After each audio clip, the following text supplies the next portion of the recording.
Dan memang menarik ya, dan penting juga kita ngomongin Gus Dur karena dianggap bagi paradoks, sangat kontradiktif, sangat bilang itu pelin-pelan, ada yang itu bilang itu konsisten atau itu zigzag.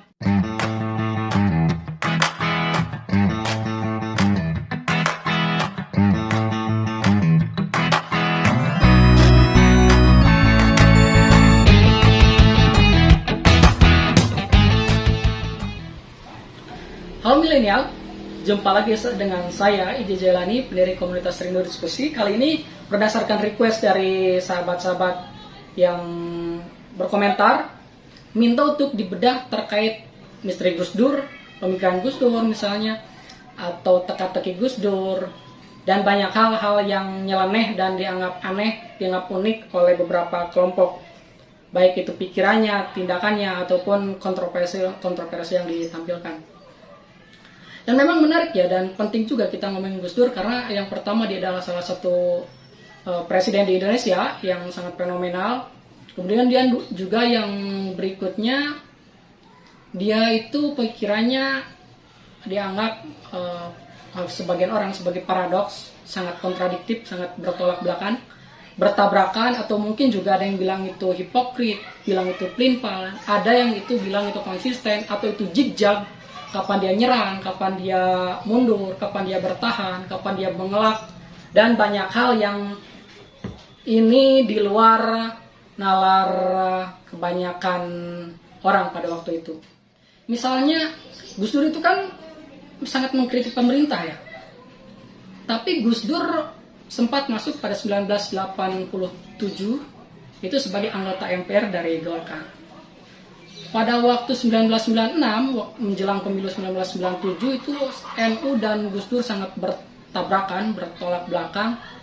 Tapi orang terkaget-kaget ketika pada akhirnya Gus Dur berdekatan dengan LB Murdani, orangnya Soeharto, dan anaknya Soeharto yaitu Tutut. Apa sih yang ada di benak Gus Dur pada saat itu? Seolah-olah Gus Dur itu bersikap pragmatik dengan mengorbankan jamaah NU yang sedang semangat-semangatnya untuk berjuang. Ada juga yang menganggap Gus Dur itu presiden yang suka pelasiran, presiden suka tidur, dan banyak hal. Kita akan coba bedah. Kemudian yang kedua, Gus Dur juga dari pemikiran-pemikirannya yang paradoks itu menciptakan kontroversi. Dan itu kontroversi itu sangat berhasil. Apa contohnya? Kontroversi yang Gus Dur tampilkan itu, strategi dan taktik yang Gus Dur tampilkan itu mampu membuat NU, jamaah NU pada saat itu yang dipimpin oleh Gus Dur mampu bertahan melawan Soeharto, dan dalam hal ini Gus Dur secara personal 15 tahun Pak, 15 tahun kuat untuk melawan Soeharto. Yang Soeharto adalah pemimpin yang sangat otoriter dan di backup oleh ABRI salah satunya. Kemudian juga Gus Dur mampu memimpin jamaah terbesar Islam terbesar Indonesia selama 3 periode pada saat situasi sedang tertekan. Kemudian berikutnya juga Gus Dur mampu menyelamatkan transisi dari Orde Baru ke Reformasi. Tidak mudah untuk menjadi presiden pada saat itu.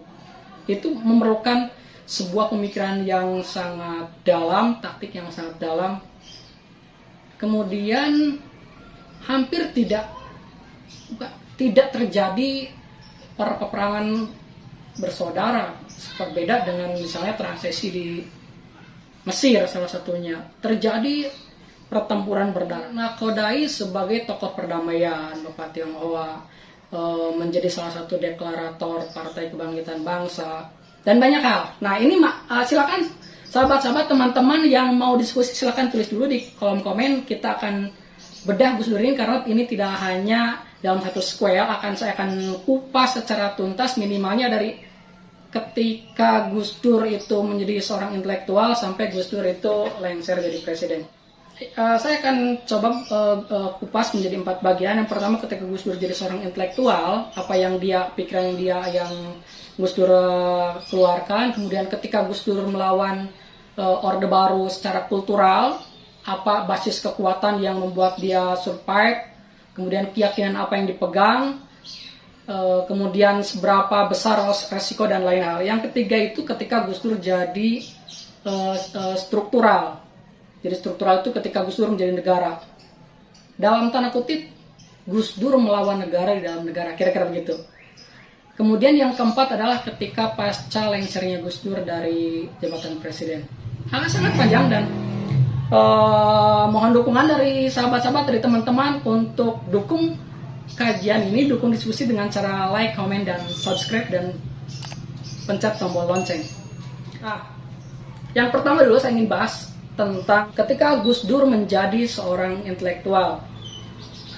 Tentu proses Gus Dur beda dengan proses kita. Gus Dur itu sudah baca karya-karya besar, Ernest Hemingway, kemudian misalnya Estruman, Almak, dan tokoh-tokoh banget ketika SMP. Kita SMP masih terbata-bata untuk baca buku, sangat jauh beda.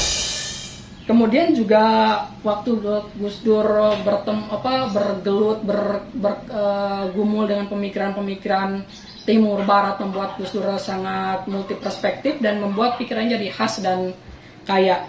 Kemudian ketika pulang ke Jakarta juga Gus Dur berkumpul atau istilahnya mempunyai peer group, mempunyai kelompok dengan kelompok-kelompok intelektual yang lain, misalnya Cak Nur, kemudian Dawa Marharjo, Aswab Masin, ada Adi Sasono dan lain hal. Dan itu ada kelompok-kelompok intelektual yang sangat kritis. Tentu kalau kita ngomong intelektual, kita harus menggunakan perspektifnya Gramsci. Jadi menurut Gramsci itu kan ada dua hal ya. Ada intelektual tradisional, intelektual organik. Kalau intelektual tradisional itu adalah seorang intelektual, dia yang punya intelek, punya nalar, punya kapasitas untuk berpikir itu, untuk menjadi seorang ilmuwan, kira-kira begitu. Tapi dia hanya duduk di Menara Gading. Sangat tradisional, intelektual itu hanya dipakai untuk menopang kehidupannya secara pribadi, untuk kerja dan lain hal. Nah, yang kedua intelektual organik itu memang benar-benar intelek. Dia punya intelektual, punya ilmu, dan mengamalkan ilmunya itu untuk perubahan-perubahan di masyarakat. Dalam hal ini adalah memberikan edukasi-edukasi, advokasi, agitasi, dan melakukan perlawanan terhadap kekuasaan yang tiran pada saat itu. Jurnalis di LP3IS dan salah satu jurnalnya itu jurnal Prisma adalah bagian dari ajang untuk menelurkan pemikiran-pemikiran Gus Dur. Nah, apa saja pemikiran Gus Dur? Nah, secara garis besar saya mengambil 3 poin.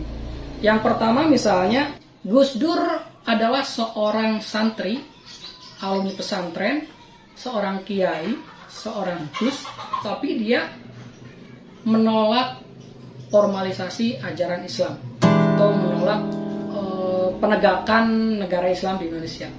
Loh, kok bisa? Iya, ya karena tadi itu banyak, tidak hanya teks-teks klasik yang Gus Dur ambil, tapi juga dari berbagai varian, dari kiri, dari kanan, dari timur, dari barat, sehingga menjadi sesuatu pemikiran yang orisinil. Karena Islam itu adalah harapan, pandangan hidup gitu. Dia ada atau tanpa adanya misalnya negara Islam, ya ajaran Islam akan tetap hidup dan harus hidup. Artinya yang jadi penentu itu bukan agamanya, tapi ajarannya, etikanya, akhlaknya. Makanya ketika diformalisasi ke dalam negara Islam atau formalisasi syariat, justru akan mengurangi dari nilai universal Islam menjadi sesuatu hal yang sangat parsial, yang sangat politis. Islam politis. Dan inilah pemikiran ini yang membedakan dengan pemikirannya Cak Nur.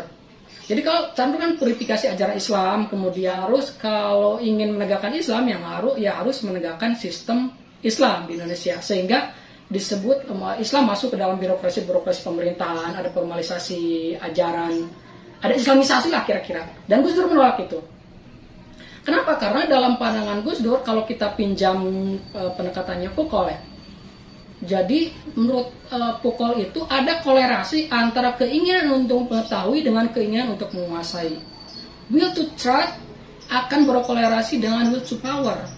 Ketika menegaskan bahwa ada kebenaran dalam Islam, maka ingin kebenaran itu dijadikan dijadikan sebagai penguasa. Ini kan yang awalnya egaliter, yang awal setara, kemudian tiba-tiba ingin menjadi penguasa, dan penguasa itu cenderung untuk korup. Nah, karena itu maka itu akan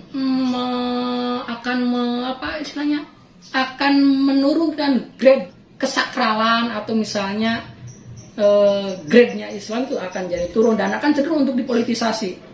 Dan siapa yang bisa menebak, sistem Islam juga banyak negara-negara Islam yang tidak serta-merta kemudian budaya Islam, etika Islam juga tegak. Saya ingin memotret apa yang landasan yang Gus Dur sampaikan sehingga dia menolak ajaran Islam. Kalau begitu, bagaimana dengan salah satu ayat Al-Quran misalnya? Yang pertama, beberapa kalangan Islam selalu mendalilkan udkhulu fisilmi kafah, masuklah ke dalam Islam secara kafah, dan masuk ke dalam Islam secara kafah itu harus seluruhnya, etikanya, keluarganya, masyarakatnya, negaranya, semua harus menggunakan sistem Islam. Dan bahkan lebih ngeri lagi ketika dikaitkan dengan ayat Al-Quran yang lain, misalnya wa man lam yakum bima anzala fa ulaika humul kafirun, humul fasikun, munafiqun, dan lain hal.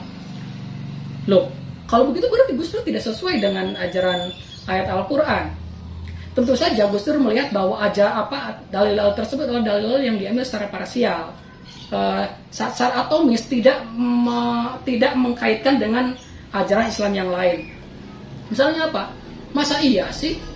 Kan Rasulullah juga innamal bu'itsu liutammima makarimal akhlaq. Tujuan dari Islam itu kan soal perbaikan akhlak, perbaikan etika, perbaikan peradaban, bukan perubahan sistem politik. Dan itu sangat berbeda. Kemudian yang kedua, bagaimana dengan ayat yang lain, misalnya dalam surat Al-Kafirun, untukmulah agamamu, untukkulah agamaku.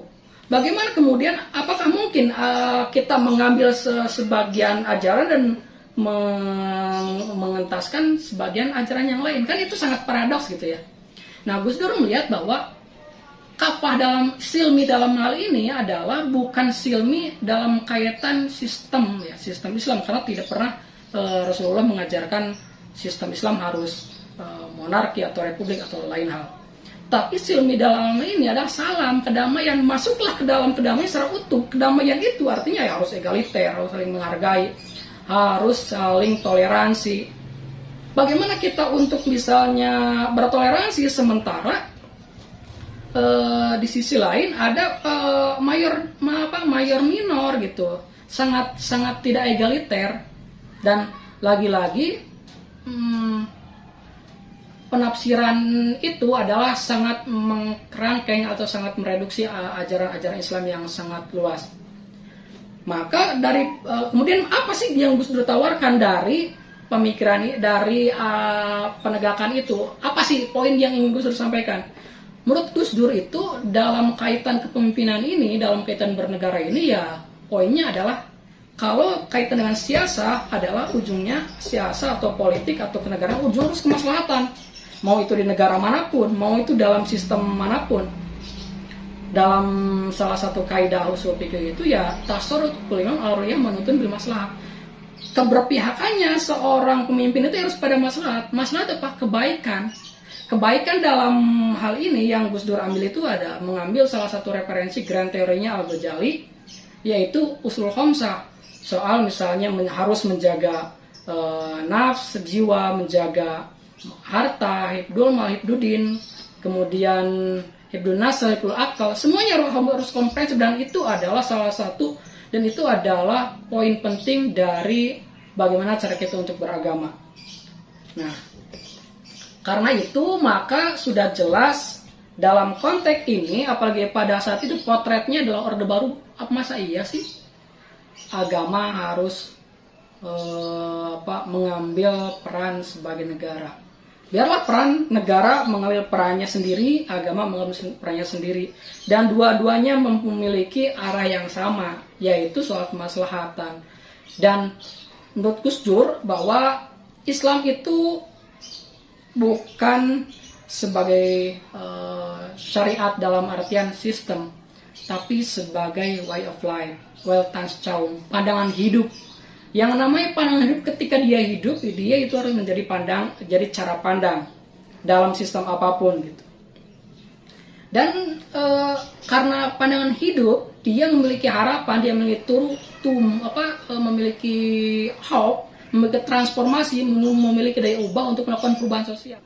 Perubahan sosialnya, karena kita ingin mengubahnya, tidak hanya mengubah soal kehidupan orang Islam, tapi mengubah kehidupan dari misalnya dulu matilah nur, dari cahaya dari gelap menjadi terang, ya semuanya rahmatan lil alamin, baik itu sumber daya manusia, sumber daya alam.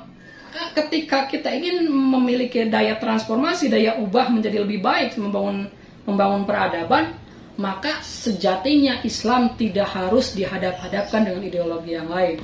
Tidak, ketika kita berislam, tidak serta-merta kita harus berhadapan dengan kapitalisme, dengan komunisme, dengan sosialisme, dengan apa lagi.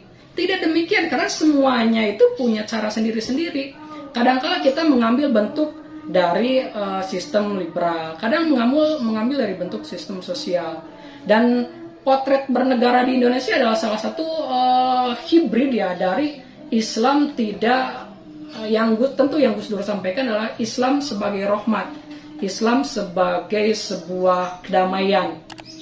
Islam tidak harus memisahkan antara Islam dan non-Islam, tapi Islam harus bisa melebur dan mewarnai, baik mewarnai Islam ataupun mewarnai di luar Islam, sehingga menjadi sama-sama untuk berjuang menegakkan kedamaian, keadilan, dan lain hal.